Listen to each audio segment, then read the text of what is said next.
All India Radio presents Morning News.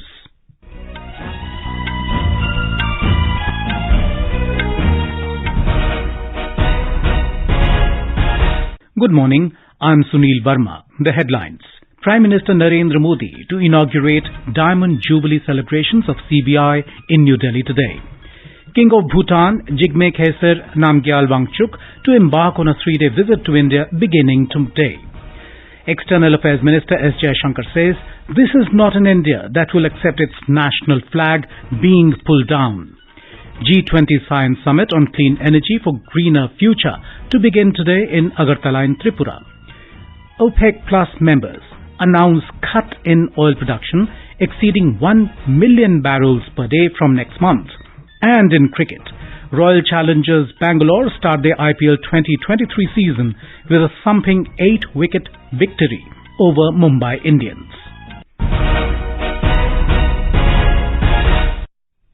Prime Minister Narendra Modi will inaugurate the Diamond Jubilee celebrations of Central Bureau of Investigation (CBI) in New Delhi today. On the occasion, the Prime Minister will confer President's Police Medal for Distinguished Service and Gold Medal for Best Investigating Officers of CBI. The Prime Minister will also inaugurate the newly constructed office complexes of CBI in Shillong, Pune and Nagpur. He will release a postage stamp and commemorative coin marking the Diamond Jubilee celebration year of CBI. He will also launch the Twitter handle of CBI. The Central Bureau of Investigation was established by a resolution of the Ministry of Home Affairs, Government of India, dated 1st of April 1963. King of Bhutan, Jigme Khesar Namgyel Wangchuck, will arrive in India today on a 3-day visit. He will be accompanied by Minister of Foreign Affairs and External Trade, Dr. Tandi Dorji, and senior officials of Bhutan government. The visit is in keeping with the long-standing tradition of regular high-level exchanges between the two countries. During the visit, the King of Bhutan will meet with President Draupadi Murmu and Prime Minister Narendra Modi. External Affairs Minister Dr. S Jaishankar and senior officials will call on the visiting dignitary. Our correspondent reports that India and Bhutan enjoy unique ties of friendship and cooperation which are characterized by understanding and mutual trust.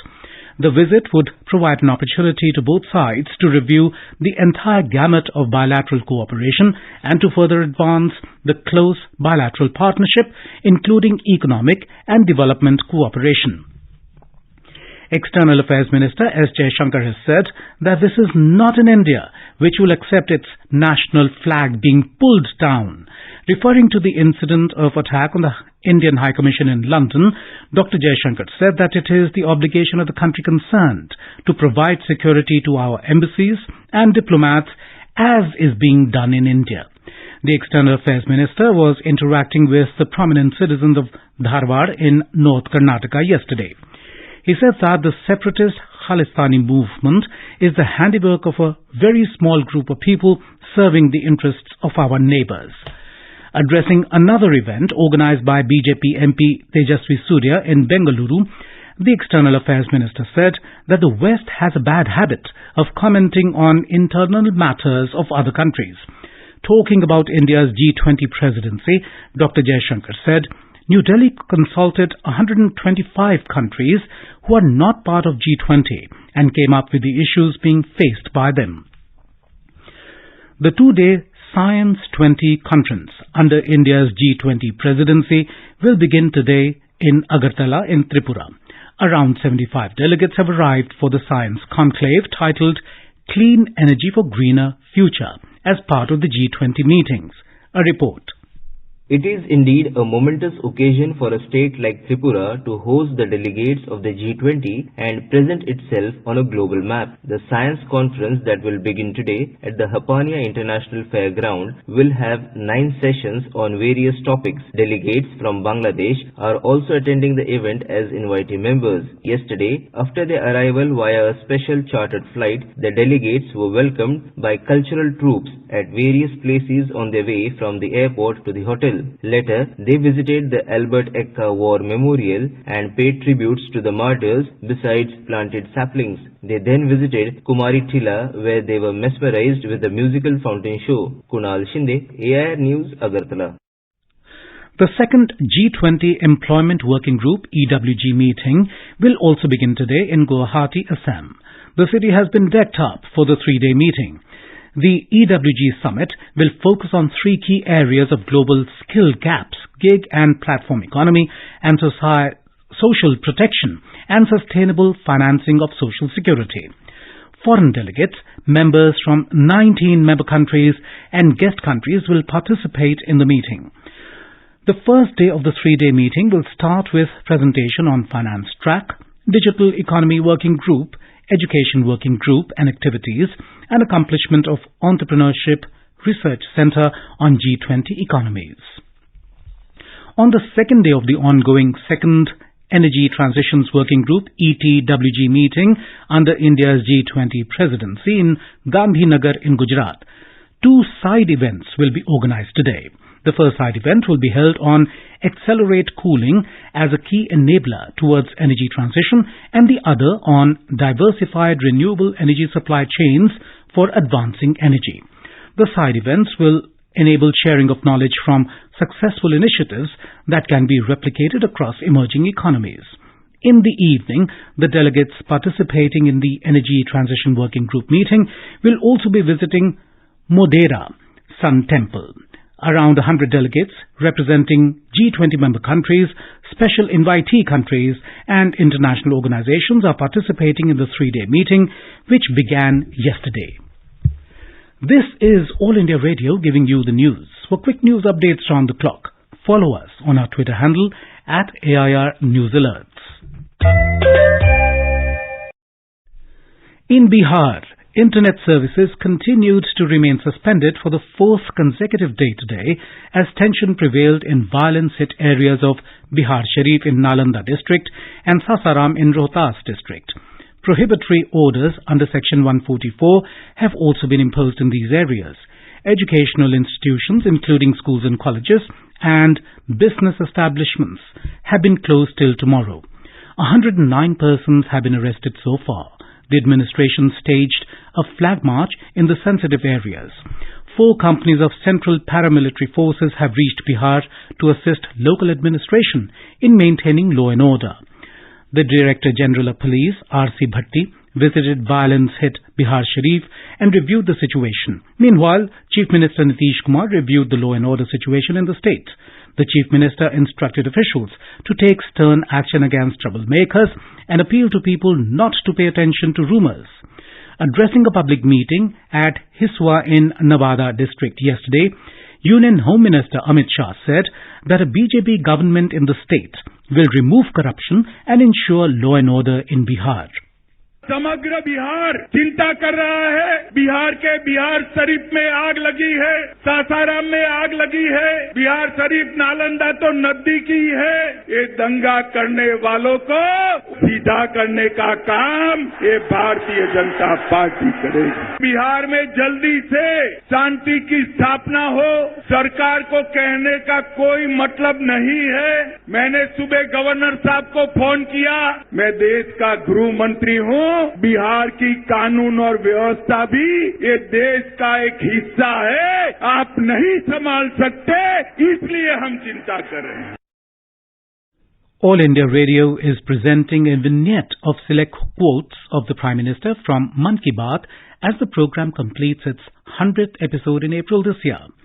In this 39th episode, let's listen to the excerpts of Man Ki Baat in which the Prime Minister urged the people to follow the teachings of Guru Gobind Singh.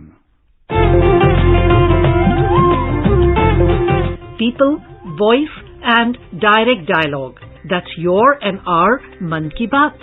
Yes, this is how our Prime Minister connects with millions of countrymen. With the program Man Ki Baat, aired on the last Sunday of every month on All India Radio. This series, which started on October 3rd, 2014, will complete its 100th episode in April 2023. In the 39th episode of this special program, let's listen to those excerpts of the Prime Minister in which he remembered the teachings of Guru Gobind Singh. The one notable thing about the Man Ki Baat program has been that the Prime Minister has not only taken up social and cultural issues, but has also tried to inspire the nation through them. In context with his birth anniversary celebrations in the Mann Ki Baat program broadcast on 31st December 2017, he, in all reverence, remembered his teachings. गुरु गोविंद सिंह जी का साहस और त्याग से भरा असाधारण जीवन हम सभी के लिए प्रेरणा का स्रोत है। गुरु गोविंद सिंह जी ने महान जीवन मूल्यों का उपदेश दिया और उन्हीं मूल्यों के आधार पर उन्होंने अपना जीवन जिया भी। एक गुरु, कवि, दार्शनिक, महान योद्धा गुरु गोविंद सिंह जी ने इन सभी भूमिकाओं में लोगों को प्रेरित करने का काम किया। उन्होंने उत्पीड़न और अन्याय के विरुद्ध लड़ाई लड़ी, लोगों को जाति और धर्म के बंधनों को तोड़ने की शिक्षा दी।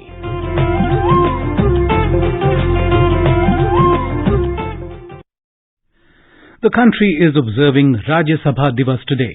The Rajya Sabha came into existence on this date in 1952 as the Council of States.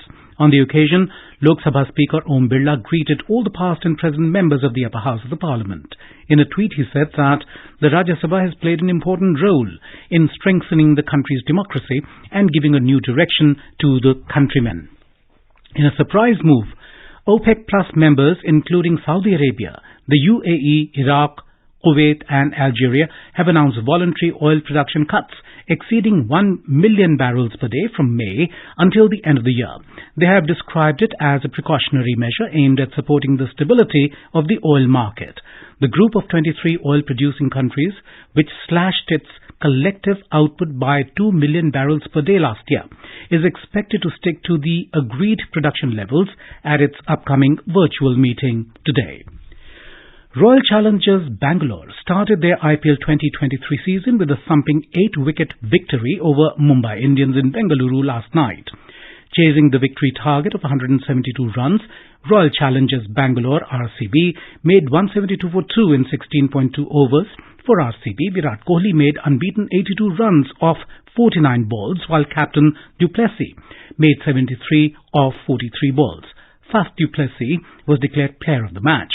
For Mumbai Indians, Cameron Green and Arshad Khan took 1 wicket each. Earlier, Royal Challengers Bangalore won the toss and opted to bowl. Put into bat, Mumbai Indians posted 171 for 7 in the stipulated 20 overs. With an unbeaten knock of 84 runs in 46 balls, Tilak Verma was the highest scorer for Mumbai Indians.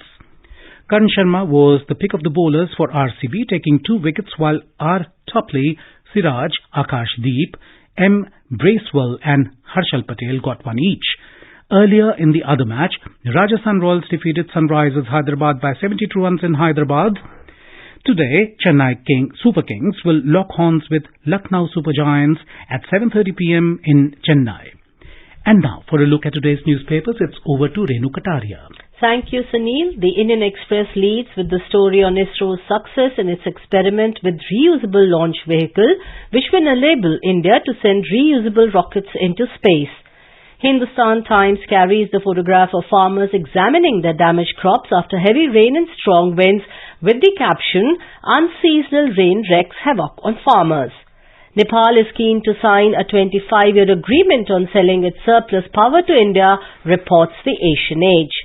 The top story in The Hindu refers to religious leaders from different faiths showing what the paper calls rare unity in opposing same-sex marriage as the SC takes up the case.